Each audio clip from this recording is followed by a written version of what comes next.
اور فیصلہ یہ کیا، وہ شہزادہ جو تھا انتہائی منصوبہ ساز تھا، بہترین پلانر تھا، اسی لیے اس کے باپ نے اسے بخوشی اجازت دے دی تھی۔ اس نے منصوبہ یہ بنایا کہ ہم نے دن کی روشنی میں پہاڑ پر نہیں چڑھنا، بلکہ اس وقت چڑھیں گے جب اوپر سے نیچے اور نیچے سے اوپر کچھ دکھائی ہی نہ دے، یعنی رات کے اندھیرے میں۔ سارا جو یہ سیکیورٹی فورسز کا قافلہ تھا، رات کو ہی انہوں نے چڑھائی شروع کی، آدھی رات کے وقت چوٹی پہ پہنچنے میں کامیاب ہوئے۔ اب کیا ہوتا ہے کہ جو شہزادہ ہے نا، وہ کہتے ہیں میں بذات خود او پی کا کام کروں گا، تم لوگ پیچھے ٹھہرو۔ او پی کہتے ہیں آبزرونگ پوسٹ کو، جیسے جاسوس کہہ لیں۔ تو وہ سب سے آگے جا کے اکیلا بیٹھا، باقی سارے لوگ پیچھے تھے۔ وہ جہاں بیٹھا تھا اکیلا، اس کی نظر بڑے صاف طریقے سے ان کے ٹھکانوں پہ، ان کی رہائش گاہوں پہ جا رہی تھی، آسانی سے دیکھ رہا تھا۔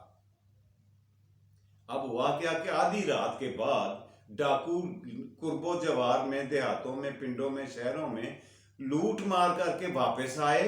انہوں نے اپنا لوٹا ہوا سامان رکھا، اپنے جسم سے ہتھیار اتارے، اور گرتے پڑتے تھکے ہوئے آئے تھے، فوری طور پر سو گئے۔ جب وہ یقین ہو گیا کہ یہ سو چکے ہیں پوری طرح سے، تو شہزادے نے اپنی فورسز کو اشارہ کیا کہ یہ صحیح وقت ہے، اب وقت ہے ان کو قابو کرنے کا۔ لہذا سپاہی اپنی اپنی جگہ سے اٹھے اور ہر ڈاکو کے سرانے جا کے 2-2 3-3 بندے کھڑے ہو گئے۔ یک بارگی میں انہوں نے سب کو دبوچا اور پکڑ کر سب کے بازو پیچھے باندھ دیے، آنکھوں پر باندھی پٹیاں، اور ایک لمبے مضبوط رسے کے ساتھ گرہیں لگا کے ان کو پہاڑ سے نیچے اترنا شروع کیا۔ اگلے ہی دن صبح ہونے تک وہ دربار میں پہنچ چکے تھے۔ بادشاہ سلامت کو شہزادہ نے کہا کہ ابا حضور، یہ ہیں آپ کے مجرمان جو آپ کو درکار تھے، یہ میں آپ کی خدمت میں پیش کر رہا ہوں۔ بادشاہ سلامت نے بیٹے کی دیدہ دلیری، اس کی ہمت اور جرت و شجاعت کی تعریف کی، اور یہ حکم سنایا کہ ان سارے ڈاکوؤں کو پھانسی کے گھاٹ پر چڑھا دیا جائے، ان کے سر قلم کر دیے جائے، ان کو قتل کر دیا جائے فوری طور پہ۔ یہ ساری کارروائی سارے وزیر بھی دیکھ رہے تھے۔ ایک سینئر وزیر تھا سیدھے ہاتھ پہ بیٹھا ہوا، اس کی نظر پڑتی ہے کہ ڈاکوؤں کے گروہ میں ایک نوجوان لڑکا ہے جس کی عمر مشکل سے 15-20 کے درمیان ہوگی، اور اس کی تو داڑھی بھی ابھی پوری طرح سے نہیں نکلی۔ اس کا دل نرم ہوا وزیر کا، اس نے کہا اس بچے کا تو کوئی قصور نہیں ہے۔ وہ اٹھ کے کھڑا ہوا اور ہاتھ باندھ کر بادشاہ سلامت سے کہا کہ میں آپ کی قدم بوسی کے بعد آپ کی خدمت میں کچھ عرضی پیش کرنا چاہتا ہوں۔ بادشاہ سلامت نے کہا بولیں کیا بات ہے؟ کہتا ہے جی بات یہ ہے کہ یہ جو لڑکا ان کے ڈاکوؤں کے ساتھ ہے، یہ معصوم ہے، یہ بھی چھوٹی عمر کا ہے، یہ بے گناہ ہے، اس کا تو پیشہ تو یہ نہیں ہے، نہ اس کو اس کام پہ کسی شوق نے لگایا ہے، یہ تو اپنے باپ کی وجہ سے اس کا ساتھ دیتے ہوئے یہاں آ گیا ہے۔ اگر آپ مناسب سمجھیں تو اس لڑکے کی جان بخشی کرنے کا حکم دے دیں، یہ آپ کا اس سے زیادہ مجھ پر احسان ہوگا۔ اس انداز سے وزیر نے ریکویسٹ کی کہ بادشاہ تھوڑی دیر کے لیے خاموش ہوا، اور پھر اس نے کہا سوچتا ہوں آپ کی بات پہ، لیکن میری کچھ باتیں سن لیں۔ مجھے یہ بتائیں کہ کسی آگ کے بہت بڑے الاؤ کو بجھا کر ایک چنگاری کو جلتا ہوا چھوڑ دینا کہاں کی عقل مندی ہے؟ اور جب ہم نے سانپ کو مارنے کا فیصلہ کر لیا، جو اسی قابل ہوتا ہے اسے مار دیا جائے، اور کیا عجیب نہیں ہے کہ اس کے بچے کی پرورش کی جائے؟ یہ تو سراسر غلط ہے۔ وزیر موصوف نے کہا بادشاہ سلامت آپ کی بات بجا، لیکن ہمارا دین، ہمارا مذہب اسلام ہمیں بتاتا ہے، حدیث مبارکہ میں ہے کہ پیدا ہونے والا ہر بچہ فطرت اسلام پر پیدا ہوتا ہے۔ اب اس کے والدین اور ماحول اس کی تربیت اور اس کی تعلیم اس طرح سے کرتے ہیں کہ کوئی بت پرست، کوئی مجوسی، کوئی عیسائی اور کوئی یہودی بن جاتا ہے. لیکن یہ سارا کچھ ڈپینڈ کرتا ہے کہ اس کی تربیت اور کس ماحول میں ہوئی ہے، اس کی پرورش. اس کو جس طرح کی پرورش دیں گے یہ اسی طرح کا ہو جائے گا. یہ ہماری صحبت میں رہے گا تو اچھا ہو جائے گا، ان کی صحبت میں تھا تو برا ہو گیا تھا. بادشاہ سلامت نے کہا یہ میرے لیے فیصلہ کرنا مشکل ہے یار، یہ تم نے بڑی عجیب بات کر دی ہے، لیکن میں کیسے اسے چھوڑ سکتا ہوں؟ بھیڑیے کا بچہ چاہے چھوٹی عمر میں بھیڑوں میں رکھ دیا جائے، وہ بڑا ہو کر بھیڑوں کو کھائے گا ہی، بھیڑوں سے دوستی نہیں کرے گا. وہ بھیڑ نہیں بن سکتا اس لیے کہ یہ اس کی فطرت کے خلاف ہے، پیدائشی طور پر اس کی عادت ہے، یہ نہیں بدل سکتی. تو وزیر موصوف نے کہا حضور ہوگا تو وہی جو آپ چاہیں گے، حکم تو آپ ہی کے عمل کے اوپر عمل درآمد ہوگا، لیکن میری 2 باتیں صرف سن لیں. ہمیں ہماری دینی کتابوں میں سے پتہ چلا ہے کہ حضرت نوح علیہ السلام کے بیٹے نے بری صحبت اختیار کی، برے لوگوں میں بیٹھا، اور نتیجہ یہ نکلا کہ وہ نبوت کی لڑی سے، اس عظمت سے محروم ہو گیا ہمیشہ کے لیے، صرف اور صرف بروں کی صحبت کی وجہ سے. اور دوسری بات یہ کہ شیر کا بچہ جو ہے، شیر کے بچے کو بھی اگر آپ بھیڑوں میں رکھیں گے تو وہ خون خواری چھوڑ دیتا ہے، وہ ایسا نہیں کرتا. تو خیر بادشاہ سلامت نے چاروں ناچار سوچتے ہوئے کہا، ابھی کچھ کہنے کو ہی تھے کہ دوسرے وزراء نے بھی یہ باتیں سن کے، اور دوسری مثال اس نے یہ دی، حضرت نوح علیہ السلام کی پہلی، اور دوسری مثال اس نے یہ دی کہ اصحاب کہف کا کتا صرف کچھ دن نیک لوگوں کی صحبت میں رہا اور نیکوکار بن گیا. اب یہ وہ باتیں تھیں جن میں وزن تھا. اس کا اثر یہ ہوا کہ دوسرے وزیر جو تھے پاس بیٹھے ہوئے، وہ بھی اس کی حمایت میں بول پڑے اور کہا کہ سرکار یہ ٹھیک کہہ رہے ہیں، یہ تاریخی اور حقیقی باتوں پہ اپنے آپ دلائل دے رہے ہیں. بادشاہ سلامت نے اجازت دے دی، اس بچے کو چھوڑ دیا گیا، نوجوان کو چھوڑ دیا گیا، اس کی جان بخش دی گئی. لیکن ایک شرط رکھی گئی کہ اس کی تعلیم اور تربیت کا انتظام یہاں درباری ماحول میں کیا جائے گا، یہیں پہ. اور دوسرا یہ کہ اس کی رہائش کا بندوبست سینئر وزیر کے گھر پہ کیا جائے گا. یہ اسے 24 گھنٹے اپنے ساتھ رکھیں گے، جاتے ہوئے ساتھ گھر لے جائیں گے اور آتے ہوئے اس کو دربار لے کر آئیں گے. 2-4 سال گزرے جی.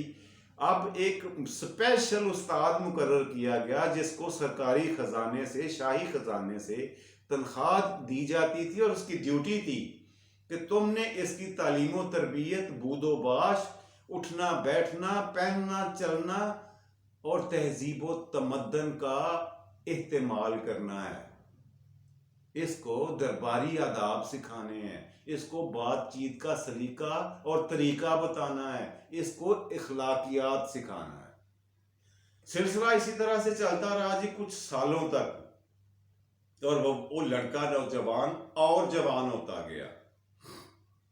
اب ہوا کیا، اب یہاں سے پھر ایک نئی ٹریجڈی نے جنم لیا کہ گھر پر جب وہ جاتا تھا شام کو تو پھرنے چہل قدمی کے لیے باہر نکلا، اور اس کی ملاقات کچھ بدماشوں سے ہو گئی. ایسے لڑکے جو آوارہ، نکمے اور بدماش تھے، ان سے ان کا یارانہ ہو گیا. اب ان سب نے مل کر کچھ میٹنگ کی، آپس میں بیٹھے صلاح مشورہ کیا، اور ایک دن موقع غنیمت سمجھ کر اسی وزیر کے گھر میں موجود اس کی فیملی کے 4 افراد کو موقع پر قتل کیا. ان کے گھر کا سارا مال اسباب گٹھلیوں میں باندھا اور سروں پر اٹھا کر اسی پہاڑ کی چوٹی پر چلے گئے سارے لوگ، جہاں پر اس کا باپ لے کر اسے آیا تھا.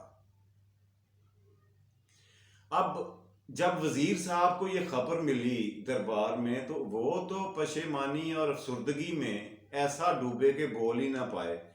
بادشاہ سلامت نے آؤ دیکھا نہ تاؤ بغیر کوئی انتظار کیے اپنے بیٹے سے کہا، بیٹا اٹھو، اب پھر سے تمہارا ٹیسٹ آ گیا ہے، تمہارا دوسرا امتحان شروع ہو گیا ہے۔